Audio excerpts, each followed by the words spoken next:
বলুন আমাদের আদি পিতা আদম আলাইহিস সালাম যদি বাবা আপনার কিনা নবীর নাম শোনার পরে চোখে যদি চুম্মা দিতে পারে তাহলে ওনার সন্তান আমরা না? আব্বা যদি দেয় তো ছেলেরা কি দিবে না? অবশ্যই। তাহলে বাবাজি এই বক্তারা পাকা ঝুট কথা বলে, এই বক্তারা বলে কোনো হাদিসে নাই, কোনো কোরআনে নাই। আচ্ছা বাবা পাবে তো পাবে কি করে? দেখেন একজন ব্যক্তি বিয়ে করেছে একটা ছোট মেয়েকে, বাচ্চা মেয়েকে, ছোট মেয়েকে, তো শাশুড়ি মা বলেছে বলে বৌমা যাও কলসিতে করে পানি ভরে নিয়ে এসো।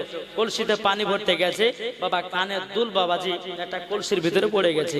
বৌমা বাবা কলসির ভিতরে হাত ঢুকিয়েছে, কলসির তলাও নাই দুলও নাই। শাশুড়ি মা বলছে বৌমা তোমার কানের দুল গেল কোথায়? বলছে আম্মা কানের দুল তো কলসির ভিতরে পড়ে। বলে পাওনি? বলে কলসির তলাও না দুলও নাই।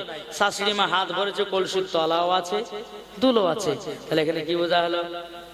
বৌমার হাত ছোট, হাত তল দিকে পৌঁছায়নি। যারা বলে নাবি লিখতে জানে না, পড়তে জানে না, নাবির উপর দুরূদ পড়া যাবে না, ক্যাম্প করা যাবে না, আসলি বাবাদি তাদের জানা নাই, সেই জায়গায় তাদের হাত পৌঁছায় নাই। বাবাজি আপনাকে দেখেছেন আমাদের যেই জায়গাতে আপনার স্টেজে বলেন সুন্নিদের নাম নিলে পরে সুন্নিদের গর্ব হয়, আর আমরা যখন দেওবন্দি ওয়াহাবি যখন আমরা নাম নিই এরা বাবা যা করে বিছাতুর মতো চলে। ঠিক ঠিক ঠিক চলে কি চলে না? ঠিক। চলার কারণ আছে কি গো, আছে না নাই? একজন ব্যক্তি বাবা দোকানে গেছে, দোকানদারকে বলেছে এই দোকানদার আপনি সব সওদা আমার ব্যাগের ভিতরে ভরে দেন। বেরাদ ইসলাম তো যে ব্যক্তি ব্যাগটা নিবে যে এই দোকানদার এই ব্যাগের ভিতর সাবান ভরেছে, বলে সাবান ঢুকে না, আপনি সাবান ভরেননি। দোকানদার বলছে সাবান ঢুকে দিয়েছি। এ বলছে না ঢুকাননি, তো বের করো। যখন বাবা ব্যাগ থেকে সব মাল ঢালা হলো দেখছে লাইফ বয় সাবান, লাইফ বয় সাবান। ওই দোকানদার আপনার যখনই ওই ছেলেটাকে দেখে এই সাবান চোর, এই সাবান চোর বলে রেগে যায়।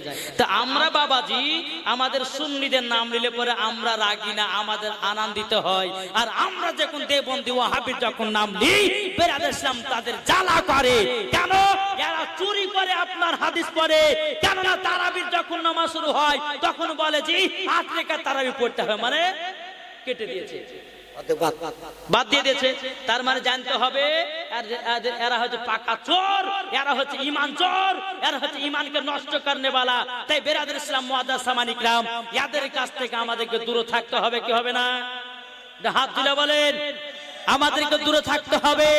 বক্তা বাড়িয়েছে ইউটিউবের মধ্যে আব্দুর রাজ্জাক বিন ইউসুফ, এমন ভাবে আপনার ভুল ফতোয়া দিয়েছে রে বাবা, যদি আমি বলি তা আপনাদের মাথায় হ্যাং হয়ে যাবে। জি যেমন বলেছে মহিলাদের মেন্সের অবস্থাতে কোরআন শরীফ পড়তে পারবে, জোরে কোন নাউজুবিল্লাহ। এ বসরা বলেছে বুঝে কালো কাকের গোশত খাওয়া যায়, হ্যাঁ কাওয়া মানে কাওয়া, কালো কাওয়া বলছে কেঁচা খাওয়া যায়, শামুক খাওয়া যায়, যখন ধরে গেছে কেঁচা খাইতে হবে নাকি বলছে? হ্যাঁ বাবাজি মুসলমান। তারপরে বলেছে একজন মহিলার স্থানে যত দুধ থাকবে তার বেটা পান করবে। তার মানে ওর বেটার যদি 20 বছর হয়ে যায় তো বাবাজি দুধ পান করবে। তাহলে দেখেছেন এই কত বড় খবিসের বাচ্চা খবিস। আমাদের মাসলাক আলা হযরতের আপনার কিতাবের মধ্যে লিখতেছে কি জি একজন বাচ্চা যখন মায়ের গর্ভে থেকে জন্মগ্রহণ করবে ওই বাচ্চাটা 2 থেকে 2.5 বছর দুধ পান করবে, তার বেশি না। কত?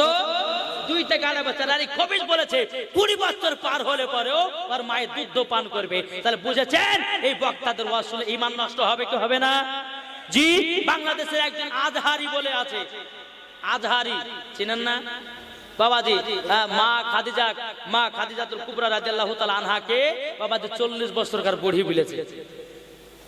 তারপরে বাবাজি হযরত আলীকে বলেছেন মাতাল, উমারকে বলেছেন মদ খাওয়া আপনার রাজা। তাহলে বাবাজি এই কথাগুলো প্রয়োগ করেছে আজহারি, খুব বড় টাইটেল। এর বাবা সাধারণ পাবলিক যদি ভাষাতে ভুল ধরে তাহলে বাবাজি মুসলমান কি করে বক্তা হলো, কি করে আজহারি হলো? বাবাজি মুসলমান এই বক্তাদের কাছ থেকে আমাদেরকে দূরে সরে দাঁড়াতে হবে বাবাজি মুসলমান। তাই আপনাদেরকে বলতে চাই ঈমান এমন একটা জিনিস রে বাবা, ঈমান চলে যেতে পারে। আর ঈমান এমন একটা জিনিস তাড়াতাড়ি আপনার ঈমান চলে আসতে পারে, জোরে বলো সুবহানাল্লাহ। তাই বাবাজি মুসলমান আমরা কেউ ঈমান হারা করতে চাই না। আমাদের সকলের ঈমানকে টিকিয়ে রাখতে হবে, আমাদের সকলের আকীদাকে টিকিয়ে রাখতে হবে। আমার আল্লাহ পাক আল্লাহ তাআলা বলতেছে যার ভিতরে ঈমান ঠিক আছে, যার ভিতরে আকীদা ঠিক আছে, তার নামাজও ঠিক আছে, রোজাও ঠিক আছে, হজও ঠিক আছে, দানও ঠিক আছে, জোরে বলেন সুবহানাল্লাহ। আসুন বাবা যার ভিতর ঈমান আকীদা ঠিক নাই বাবা যে মুসলমান তার কিছু ঠিক নাই, ঠিক কি না? নামাজ পড়লে কি জান্নাতে হওয়া যায়? এই দেখেন বাবাজি। আচ্ছা আপনাদের কাছে একটা প্রশ্ন করলাম, আল্লাহ কি নামাজ পড়ে? এটা কথা বলেন না।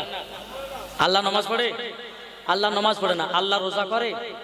আল্লাহ যাকাত দেয়? আল্লাহ হজ করে? তাহলে করে কি গো? আল্লাহ পাক আমাদেরকে হুকুম করেছে নামাজ করো, রোজা করো, হজ করো, যাকাত করো, নামাজ রোজা করো, সব করো, কিন্তু আল্লাহ করে কি? আল্লাহ পাক আল্লাহ তাআলা বলতেছে ইয়া আইয়ুহাল্লাযীনা আমানু সাল্লু আলাইহি ওয়া সাল্লিমু তাসলিমা। এই ইমানদার করে না তোমরা নবীর প্রতি দুরূদ পড়ো, এই ফেরেশতাগণ তোমরা নবীর প্রতি দুরূদ পড়ো। আল্লাহ পাক আল্লাহ তাআলা নামাজ পড়ে নাও, রোজা করে নাও, হজ করে না, যাকাত দেয় নাও। আল্লাহ পাক আল্লাহ তাআলা বলতেছে আমার হাবিবুল্লাহর প্রতি আমি দুরূদ পড়তে থাকি। সুবহানাল্লাহ। এ বাবা যে মুসলমান ভাইরা, তাইলে বাবা যে আমরা সবাই আমরা নবীকে মুহাব্বত করব, জোর করুন সুবহানাল্লাহ। বলতেছে নারায়ে তাকবীর আল্লাহু আকবার, জোরে নারায়ে তাকবীর আল্লাহু আকবার, নারায়ে রিসালাত ইয়া রাসূলুল্লাহ, নারায়ে তাকবীর আল্লাহু আকবার, নারায়ে রিসালাত ইয়া রাসূলুল্লাহ। সিদ্দিক, উমর, উসমান, হায়দার, চারজন সাহাবী সব থেকে বেহতর, জোরে বলুন সুবহানাল্লাহ। সিদ্দিক, উমর, উসমান, হায়দার, চারজন সাহাবী সব থেকে বেহতর, যাদের দিলে আছে আল্লাহর পয়গম্বর। নারায়ে তাকবীর আল্লাহু আকবার, নারায়ে তাকবীর আল্লাহু আকবার, নারায়ে রিসালাত ইয়া রাসূলুল্লাহ।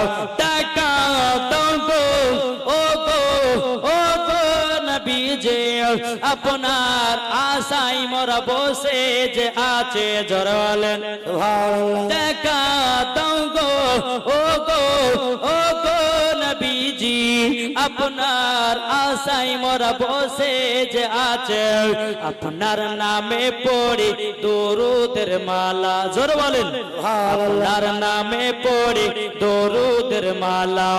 আমরা যাব সবাই মদিনা মদিনা। নারায়ে তাকবীর আল্লাহু আকবার, নারায়ে রিসালাত ইয়া রাসূলুল্লাহ, জোরে বলুন সুবহানাল্লাহ।